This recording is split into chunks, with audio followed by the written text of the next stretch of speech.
So ayun guys, good morning, good afternoon, or good evening. Panibagong vlog at panibagong flex na naman sa aking mga ibon. So ngayon, umpisahan po natin dito sa mga harvest ko na ibon. So ayan guys, nakita nyo. Ayan po ay sa unang video ko na pa-flex ko na po yan. Yan po ay green upa sibol post ino. Ibig sabihin guys, may lahing ano sila, may lahi po silang pulang mata. Ayan na guys, no. So kung sinong gustong mag ano guys, mag-iibon, yan po ay for out. Ibig sabihin, kung sinong gustong mag-alaga, pwede ko po yung ibenta. PM lang naman po sa Dennis Serongko. Yan po yung ano natin guys. Ano ko po yung FB page ko dyan, Dennis Serongko, para or comment lang po kayo sa aking video na to kung sinong may gusto dyan. Lahat po yan. Ayan po yung green na yan, dalawa. Ayan po ay opaline.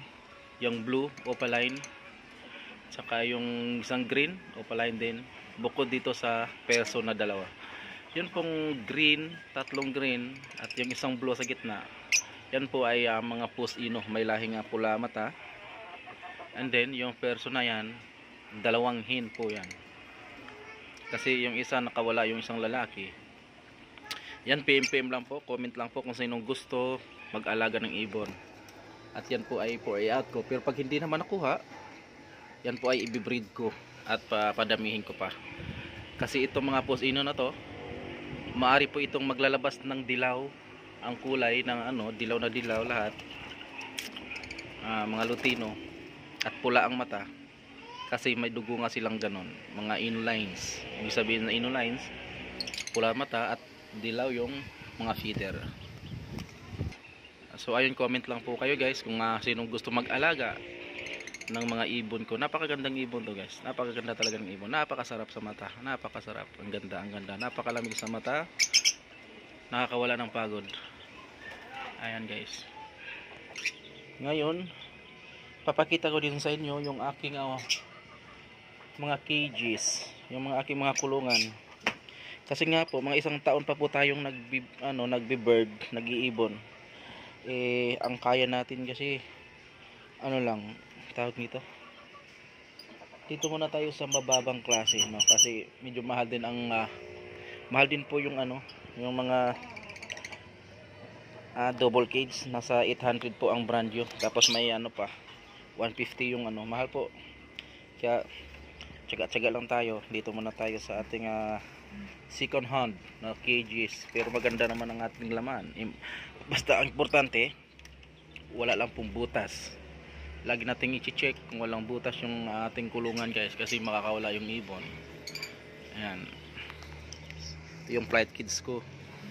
Then it's dito, ayan, kikita nyo puro dumi. Ayan pala yung mga pinagkainan ng ibon, hindi ko pa nalinisan. Bukas, kasi kaning umaga ako naglinis, bukas pa uli, araw-araw po. Ayan, napansin nyo may kalawang. Pang importante dyan, walang butas. Ayan, tiis-tiis muna tayo kasi bago pa tayo nag-iibon, balang araw magkakaroon din tayo ng mini aviary na maganda, yung organize yung pagkalagay at nasa ayos yung pagkalagay, yung sarado. Kasi napaganda sa ang mainam sa ibon kasi yung sarado, walang silang disturbo, kaya maganda ang kanilang pagbibreed. Ayan,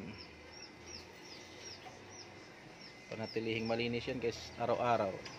Kita mo, meron naman siyang mga ipa, yung mga pinagkutkutan nila sa bukas ko ulit linis yan. Every morning po ako naglilinis ng aking ibonan. Ayan po, parang walang laman pero nasa loob po ng nest box yung mag-asawang ino. So ayun lamang po ang ating kunting flex sa ating maliit na ibonan.